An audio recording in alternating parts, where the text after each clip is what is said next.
We're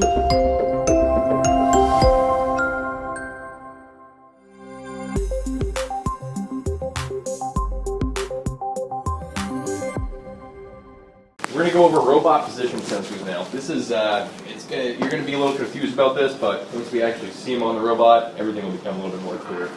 Now, like I said earlier, every axis has a minimum and a maximum position, okay? Some axes have more than just a minimum and maximum position, like the z-axis, for example. The z-axis has a minimum position, a maximum position, and also has a third position called your home position.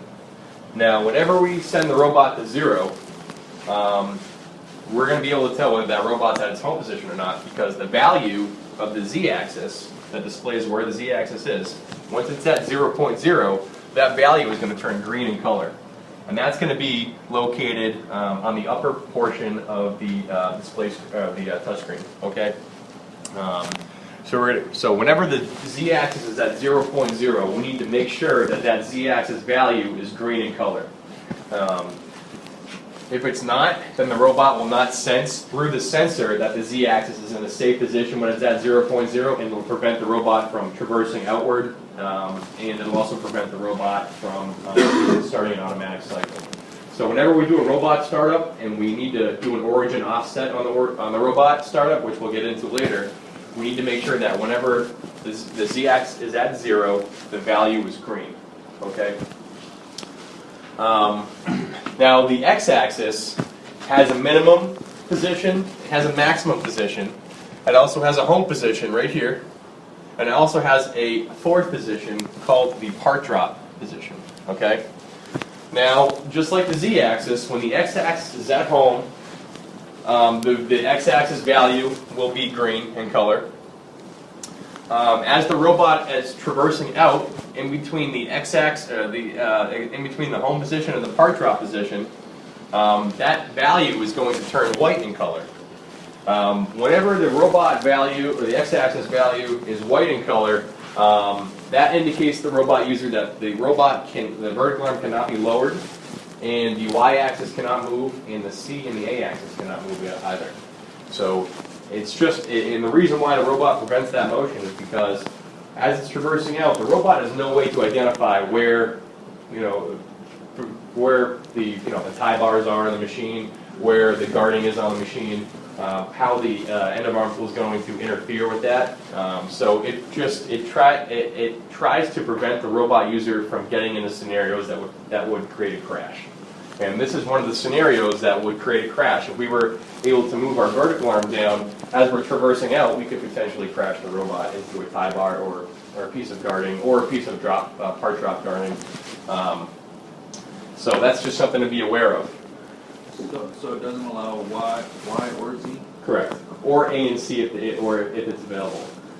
Now you can't have you can set whether you want your C to be vertical or horizontal during traverse, or you could disable that, but it just can't be. It can be in a position like your y-axis, for example. As you're traversing out, your y doesn't have to be 0. It can be whatever value you can traverse out. Same with your C. It can be horizontal or vertical. Same with your A. It can be rotated in and rotated out. It doesn't matter. As long as that z-axis is at 0 in green, that's the only thing that matters as we're traversing out. As long as Z is up, Yep. we can do all these functions. Yeah. Exactly. As we're traversing. As we're traversing, yeah. We can't do that. They can be in any position. We can't execute the functions as it's traversing, but they can be in any position. Well, wouldn't that be a time saver if we were able to do parallel motions? Well, we can do parallel motions, but those parallel motions take place in the part drop area. And 90% of the time, the robot's waiting on the machine anyways, so we don't have to move at that great a speed, because once the robot gets back to 0, the machine's still finishing up its cycle. During fast cycle times on machines, then yeah, we'd want to synchronize some axes, but those synchronizations could take place during the part drop area. Now we can make it possible for the Y to move as we're traversing out, as long as the Z is green and at 0. But for basic robot programs, no, we wouldn't be. It's a good thing to know. Yeah, absolutely. It's a good thing to know, but there's obviously a possibility to do it if we had to. There is a possibility. Yep. Most robots nowadays, they allow Yes, yeah, we can do it, it's possible. It just depends on the program. So, and then also, this is the y-axis right here. Now the y-axis just has a minimum and maximum position.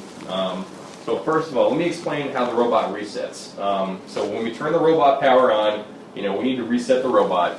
And the robot, the first axis the robot's going to move is the z-axis, okay? So what happens is the robot jogs down and jogs up until the home position sensor, or I'm sorry, the home position sensor, this is right here, the blue square, picks up on that home position flag, which is a little metal actuator on the vertical arm.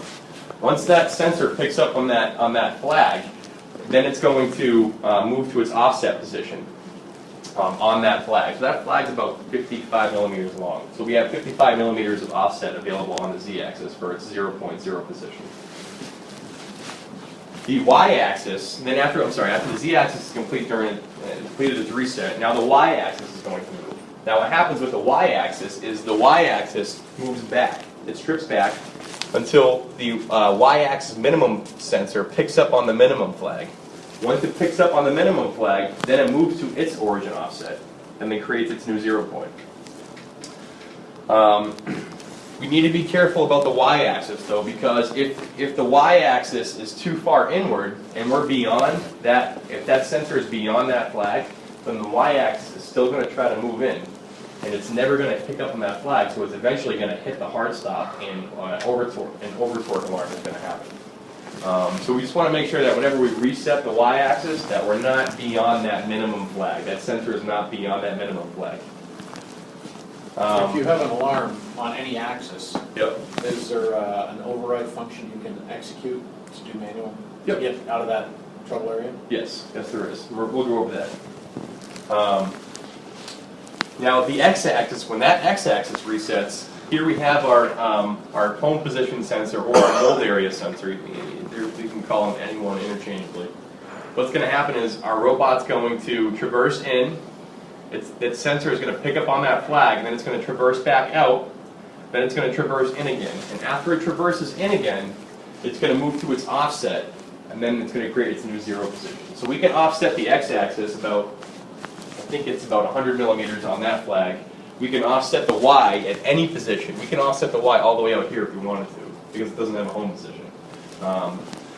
So we need to offset the y within the x within 100 millimeters. We can offset the y throughout any length of its motion.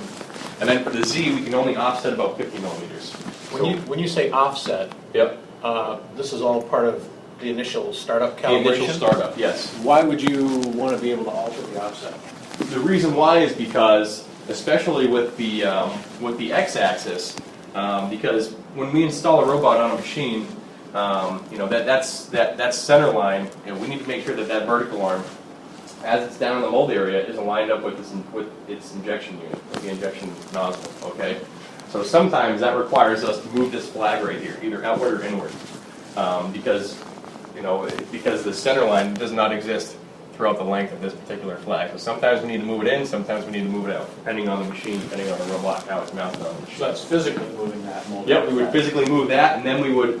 That's only if we could not achieve center line on this flag. Then we would have to move that flag, and we would have to go ahead and move to its correct center line position through physically moving the flag and creating another origin offset. But just for the sake of understanding, even if it wasn't on the center line of the locating ring, wait point number 1 when you start doing program can be offset again from the. Yes. You'd have to be on the mold area flag. Yep. But you could be offset anyways in your first statement. Correct. You're 100% correct. Yep. So for example, we can. So after we reset, the robot goes to its 0.0 positions. Now I can go into a tab in my function set menu. It's called mold set, and I can create start points for my positions. Okay. Now when I create start points other than 0.0, now my 0.0 position and my start point position are two different things. For example, if I resetted my y-axis, so after my y was reset, it moves out 50 millimeters from the y minimum flag, and that's my 0 position right here. if I were to go ahead and create a start point for my y-axis of 250 millimeters, then what would happen is I would select go to start point, and my robot, instead of staying at 0.0, would move to 250 millimeters, and then I could begin my automatic cycle. So by moving it to 250 millimeters, what I'm doing is, as that mold opens, I just need to go straight down my mold area. I don't need to wait for my Y to come forward. That saves a little bit on cycle time. Like I said, whenever we create a start point other than 0.0, it can be 5 millimeters or 500 millimeters. Those two values are two different things at that point. But we determine our 0.0 position through our origin offset at the beginning of the robot startup. And again, all these sensor signals. Here we have a CN1 connector for the y-axis. So you're going to see one sensor says LYIB, which is y-axis input back, which would be this sensor signal. And then we have LYIF, which is y-axis input F, which is forward. Okay, so those signal wires get terminated directly into that drive for whatever axis. For whatever axis the sensors are on. And so again, those signals are normally closed signals. So if we were to disconnect that connector from the CN1 connector on the y-axis drive, then we would receive both a minimum and a maximum alarm at the same time, which is also a telltale sign that your CN1 connector is bad if you receive both of those sensors or both those signals at the same time.